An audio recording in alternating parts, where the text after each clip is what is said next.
ரெண்டாவது தடவை இந்த பிரச்சனை வந்ததுக்கு அப்புறம் அவர்களுக்குள் பேசி ஏதோ ஒரு முடிவெடுத்து நம்ம ஒரு மாநிலத்திற்கோ தேசத்திற்கோ பெரிய அளவுல அவங்க எதிர்த்து போராடி இருக்காங்க. அதாவது குடிகாரன் கிட்டயே வந்து ஊழல் செய்றீங்க அப்படின்னு அவர்கள் களத்தில் இறங்கி தெருவில் இறங்கி மக்களுக்காக இது போராடுகிறார்கள். நம்ம சொல்றது வந்து நீங்க 2000 கோடி சொல்றீங்க, ஆனா 50,000 கோடி 60,000 கோடின்னு உங்களுக்கு வருமானம் உயர்ந்து கொண்டே போகும்போது அதிமுக இவர் முதலமைச்சர் ஆகாட்டி கூட பரவாயில்ல, அந்த கட்சி ஆட்சிக்கு வராமல் போனாலும் ஆன் வாய்ஸ் வீடியோஸை லைக் பண்ணுங்க, ஷேர் பண்ணுங்க, சப்ஸ்கிரைப் பண்ணுங்க and மறந்துடாம பெல் பட்டனை பிரஸ் பண்ணுங்க. அன்பு நேயர்களுக்கு வணக்கம். நம்முடன் இன்று இணைந்திருப்பவர் தேசத்தையும் தெய்வீகத்தையும் இரு கண்களாக பாவிக்கக்கூடியவர் அவர் திருமதி ராதா தேவர் மேம். அவர்களை வரவேற்பதில் பெருமிதம் அடைகிறோம். மேம் வணக்கம். மேம் வணக்கம். மேம், தமிழகத்தில் தமிழக பாஜக தலைவர் அண்ணாமலை வந்து ஒரு வார்த்தை சொல்றாரு தாவேக தலைவரை பார்த்து. இந்த வார்த்தை இந்த நேரத்துல அவசியமா? போராட்டம் செய்யுங்க, பொதுமக்களுக்காக களத்துல இருங்க, பிரச்சனை கிடையாது. இந்த வார்த்தை அவசியமா? அண்ணாமலை அவர்கள் பேசுனதை பத்தி நீங்க பார்த்தோம்னா அவர் பதில் தான் கொடுத்திருக்கிறாரு. அதுக்கு முன்னாடி அவங்க என்ன பேசுனாங்க அப்படின்னு ஒண்ணு இருக்கு. தவக்கவை சேர்ந்த அவங்களுடைய அந்த பாண்டிச்சேரியை சேர்ந்த ஒருவர் வந்து பேசும்போது என்ன சொல்லியிருக்காருன்னா, இது ஏதோ நாடகம் ஆடுற மாதிரி எல்லாம் பேசியிருந்தாரு. இது தேவையில்லாதது, நாடகம் ஆடுறாங்க, பாஜகவும் இது என்னது திமுகவும் கள்ள கூட்டணி அதெல்லாம் பத்தி கூட பேசியிருக்காரு. கூட்டணி 2 பேரும் ஒன்னா சேர்ந்து நடிக்கிறாங்கன்ற மாதிரி எல்லாம். அதுக்கு பதிலடிதான் அண்ணாமலை அவர்கள் கொடுத்திருக்கிறார். இப்ப அவரு எப்படி இப்படி எல்லாம் பேசலாம்? அவரு அவங்க சொல்லும் போது இடுப்பு கிள்ளி விஜய் அப்படி எல்லாம் சொல்லியிருக்கிறார். இடுப்பை கிள்ளி சினிமாவில் நடிப்பவருக்கு என்ன தெரியும்? கொஞ்சம் கடுமையான வார்த்தைகள் தான், இல்லை என்று சொல்வதற்கு இல்லை. ஆனா வேற வழி இல்லை. ஏன்னா இங்க அரசியல் இப்படித்தான் பண்ணி ஆக வேண்டிய சூழ்நிலையில நாம இருக்கோம். ஏன்னா இதை நம்ம கடந்தும் போக முடியாது. ஏன்னா இப்ப அவரு விஜய் வந்து அவருடைய மேடைகள்லயே வந்து நம்மளுடைய கருத்துக்கு ஐடியாலஜிக்கு எதிரி வந்து பாஜக தான் சொல்லியிருக்கிறார். அரசியல் எதிரி நம்மளுடைய ஐடியாலஜிக்கல் எதிரி யாருன்றத 2 இதை சொல்ற. ஒண்ணு திமுகவை மென்ஷன் பண்றாரு, இன்னொரு பக்கம் வந்து பாஜகவை சொல்கிறார் அவர். அப்படி இருக்கும்போது அவர்கள் சொல்வதை எல்லாம் நம்ம எடுத்துக்கொண்டு போக வேண்டிய அவசியம் இல்லை. அவர் சொன்னதுல பொய்யும் எதுவும் இருக்கிற மாதிரி எனக்கு தெரியல. ஏன்னா அண்ணாமலை அவர்கள் கூறியதுல ஒர்க் ஃப்ரம் ஹோம் மாதிரி வேலை பார்த்துட்டு இருக்கீங்கன்னா எல்லாமே உண்மைதான். அது மாதிரி பதிலடி கொடுத்தாதான் அவங்களும் பேசாம அமைதியா இருப்பாங்க. இல்லாட்டி மதுவுக்கு எதிராகவும் டாஸ்மாகில் நடக்கும் ஊழலுக்கு எதிராகவும் இவர் இந்த போராட்டத்தை அறிவிக்கும் போது நீங்க வீட்டுல உட்காந்துக்கிட்டு இதெல்லாம் வந்து கமெண்ட் பண்ணவே கூடாது. அவர்கள் களத்தில் இறங்கி தெருவில் இறங்கி மக்களுக்காக இது போராடுகிறார்கள். இது தமிழகத்திற்காக இந்த நீதியை கேட்டுட்டு இருக்கும் போது இவர் அதுக்கு சப்போர்ட் பண்ணாட்டி கூட இல்ல, பரவாயில்ல, பேசாமையாவது இருந்திருக்கணும். அவங்களே இப்பதான் வந்து அரசியல்னு என்னன்னே பாக்குறாங்க. அரசியல்னா என்னன்னு கூட அவங்களுக்கு தெரியாது. இது வரைக்கும் எந்த போராட்டத்தையும் அவர்கள் முன்னெடுத்ததும் இல்லை, எதற்காகவும் அவர்கள் பேசியதும் இல்லை. ஆனா இப்ப இவர் போராட்டம் செய்வதை மட்டும் இவங்க கேலி பண்ணுவதும் இல்லை அதை ஒரு விமர்சிப்பதும் தவறான ஒரு யுக்தி. அதுக்கு சரியான பதிலடியை தான் அண்ணாமலை கொடுத்திருக்கிறார். 2 வாரங்களுக்கு முன்பு வரை ரொம்ப லைம் லைட்ல ரொம்ப ஹைலைட்டான விஷயம் என்ன அப்படின்னு பாத்தீங்கன்னா, பெரியாரை பற்றி திரு சீமான் அவர்கள் சொன்னது, நாத்தாக்காவின் ஒருங்கிணைப்பாளர். ஆனா ரொம்ப சர்ப்ரைசிங் ஒரு ட்ரூத்தாக அவருக்கான ஒரு மேடை கிடைத்த போது அவர் ஏதாவது அதை பத்தி பேசுவாருன்னு எதிர்பார்த்த போது அந்த இடத்துல ரொம்ப சட்டிலா அதை போய் டச்சே பண்ணாம வெளில வந்துட்டாரோ அப்படின்னு என்ன தோன்றுகிறது? சீமான் பயப்படுகிறாரா? பயப்படும் பொதுவாகவே சீமான் அவர்கள் நீங்க பாத்தீங்கன்னா ஒரு காலகட்டத்துக்கு ஒரு டாபிக் பேசிட்டே இருப்பாரு, அப்புறம் அதை விட்டுட்டு இன்னொரு டாபிக் பேசுவார். இன்னும் சொல்ல போனா அதை மாத்தி கூட பேசுறதுக்கான வாய்ப்புகள் நிறைய இருக்கு. அந்த மாதிரியான ஒரு என்ன சொல்றது ஒரு ஒரு நிலையான நிலைப்பாட்டை எடுப்பவர் அல்ல அவர். அப்படி பார்க்கும்போது எதுக்கு ஆல்ரெடி நிறைய பேசியாச்சு. அதே சமயம் ஏற்கனவே பேசி திரும்ப திரும்ப பேசுவதும் வந்து மக்களுக்கு வந்து பெரிய அளவுல உதவ போறதும் இல்லை. அதையே திரும்ப திரும்ப பேசிட்டு இருக்கும் போது மக்கள் கேட்கவும் மாட்டாங்க. ஒரு குறிப்பிட்ட காலம் வரைக்கும் தான் ஒரு விஷயத்த பேச முடியும். அதை திரும்ப திரும்ப நாம் சொல்வதற்கு ஒன்றுமே இல்லை. அப்படி கூட இருக்கலாம். ஆனா 2மே இருக்குங்க. ஒன்று, அவருக்கு எதிராக நிறைய வழக்குகள் போடப்பட்டிருக்கிறது. அதை கூட எல்லா வழக்கையும் சேர்த்து ஒரே வழக்காக கொடுக்குமாறு அவர் நீதிமன்றத்தை அணுகி இருக்கிறார். அது கூட தள்ளுபடி ஆயிருக்கு. அதனால நிறைய வழக்குகள் இருக்கு. அதை பார்க்க வேண்டிய சூழ்நிலையில இருக்கிறார். திமுக அவருக்கு நிறைய நெருக்கடிகளை கொடுத்து கொண்டிருக்கிறது என்பது ரொம்ப கண்கூடான ஒரு விஷயமாக நான் பார்க்கிறேன். அதுவும் ஒரு பக்கம் இருக்கலாம், அதுவும் ஒரு காரணமாக இருக்கலாம். இன்னொரு காரணம் வந்து ஒரு விஷயத்தை நாம் திரும்ப திரும்ப சொல்லும் போது அதை மக்கள் எப்படி எடுத்துக்கொள்வார்களோ என்று அடுத்த விஷயத்திற்கு போகணும்னு கூட போயிருக்கலாம். இப்படியும் இருக்கலாம். சோ அந்த மாதிரி 2, 3 காரணங்கள் இருக்கலாம். அது போக நான் ஏற்கனவே கூறியதுதான், அவர் எதுவும் ஒரே நிலைப்பாட்டை அவர் எடுத்தவர் அல்ல. மாறி மாறி அவருடைய நிலைப்பாடு மாறிக்கொண்டே இருக்கும். அதனால இப்ப ஒரு கேப் போட்டிருக்கலாம் அவரு. எதுக்கு நம்ம திருப்பி திருப்பி அதை ஈவே ராமசாமி அவர்களை பற்றி பேசிக் கொண்டிருக்கோம். அன்றைய அளவில் வந்து அது அன்றைக்கு தேவைப்பட்டதாக இருந்தது. இன்றைக்கு அவருக்கு தேவையில்லாமல் இருக்கலாம். அது காரணமாக கூட இருக்கலாம். எந்த மேடையிலும் எல்லா மேடையிலும் ஈவே ராமசாமியை தாக்கி கொண்டு இருக்க வேண்டும் என்ற அவசியம் இல்லை. அதனால கூட அவர் அதை பேசுவதை தவிர்த்திருக்கலாம் என்றுதான் தோணுகிறது. அதே அவர் வந்து இன்னொரு இடத்துல கூட சொல்றாரு, எப்பெல்லாம் இந்த எலெக்ஷன் வருதோ அப்பெல்லாம் இந்த அம்மா கம்ப்ளைண்ட் எடுத்துட்டு வந்துடுறாங்க, எனக்கு எதிராக தொடர்ந்து இது நடைபெற்றுதான் கொண்டு இருக்கு அப்படிங்கிற வார்த்தையும் சேர்த்து சொல்றாரு. இதை எப்படி பாக்குறீங்க? பிரச்சனை இருந்தா கூட எலெக்ஷனுக்கு எலெக்ஷன் இவரை நோக்கி அந்த கணைகள் வீசப்படுவது இவரை பார்த்து பயப்படுறாங்களா? அவர் உண்மையதான் சொல்லியிருக்காரு. எப்பயுமே பாத்தீங்கன்னா அவருக்கு எதிராக ஒரு வழக்கு இந்த மாதிரி வரும். குறிப்பாக அந்த அம்மாவிடம் இருந்து வரும். அதுக்கப்புறம் ஒரு கேப் விழுந்துரும். அப்ப யாருமே அது சவுண்டே இல்லாம இருக்கும். அப்புறம் திருப்பி அது ஆரம்பிக்கும். அது ஒரு தொடர்ச்சியாக இல்லை. நான் இதை எப்படி இன்னொரு விஷயமா பாக்குறேன்னா, போன தடவை இந்த பிரச்சனை வந்ததுக்கு அப்புறம் அவர்களுக்குள் பேசி ஏதோ ஒரு முடிவெடுத்து சமாதானமானதுக்கு அப்புறம் சீமானை போன்ற ஒரு அரசியல்வாதியை நான் பார்த்ததே இல்லைன்னுலாம் கூட சொன்னாங்க. ஒரு நல்ல அரசியல்வாதியை, அவர் முதல்வர் ஆவதற்காக தகுதியானவர்கள் எல்லாம் அவங்க பேசியிருக்கிறாங்க. நம்ம அதெல்லாம் கூட பார்த்திருக்கோம். நம்ம இப்ப திருப்பி அந்த பிரச்சனையை ஆரம்பிக்கிறாங்க. எனக்கு என்னமோ அந்த பிரச்சனையை பற்றி பேசுவதே தவறு என்றுதான் தோன்றுகிறது. ஏன்னா அது 2 தனி மனிதர்களுக்கு இடையே உள்ள ஒரு பிரச்சனை. சீமான் வந்து ஒரு கட்சி நடத்துறாரே தவிர அவர் எந்த பொறுப்பிலும் இல்லை. உங்களுக்கு ஒரு அரசியல்வாதியாக அவர் எந்த பொறுப்பிலும் இல்லை.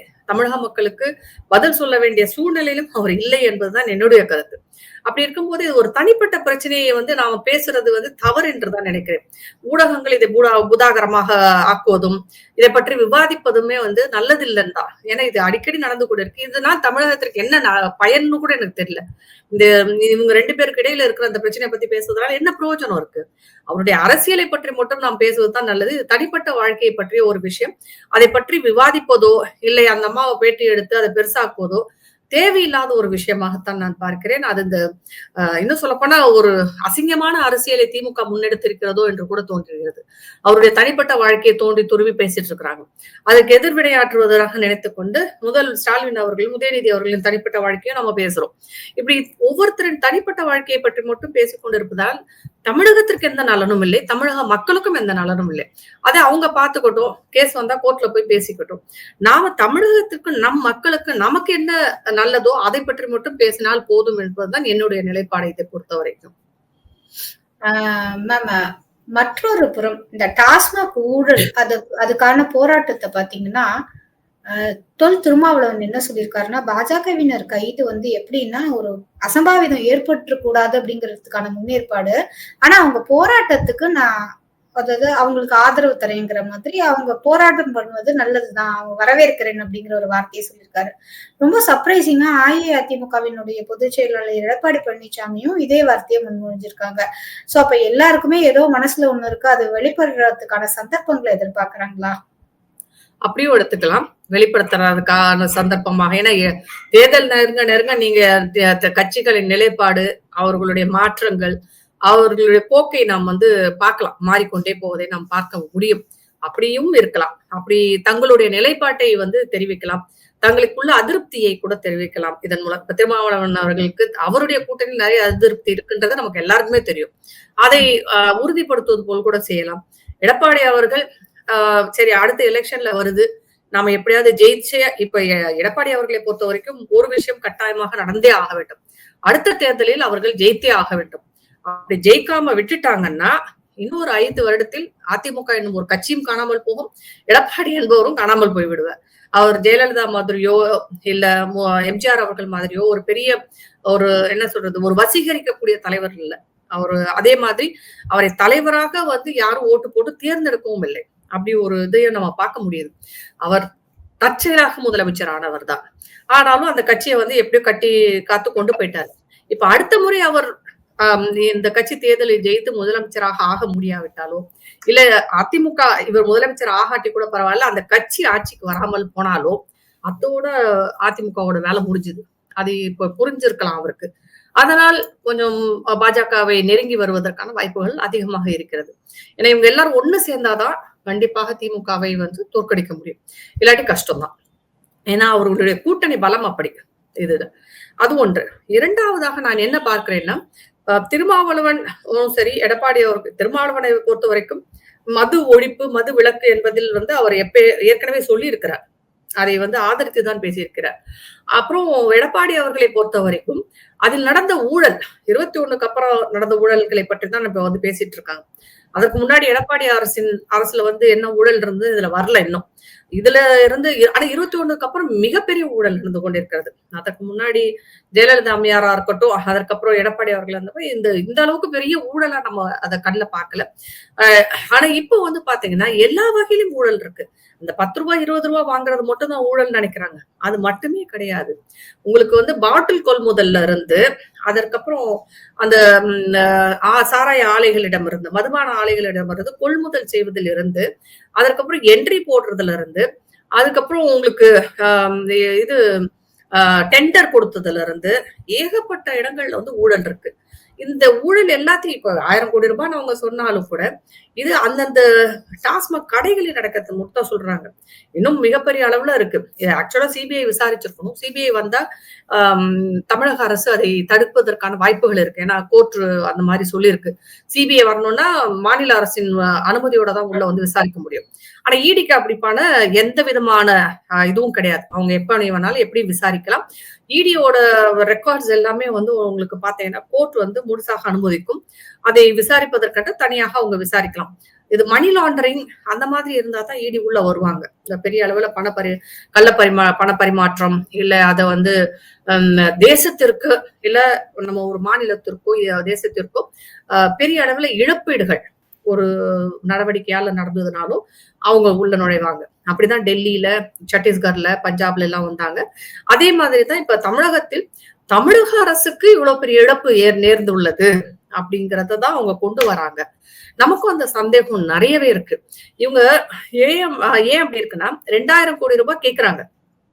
ஒரு பேச்சுக்கு சொல்ற 2000 கோடி ரூபாய் இவங்க பிஎம்சி பள்ளிக்கு எங்க கல்வித்துறைக்கு கொடுக்கலன்றாங்க.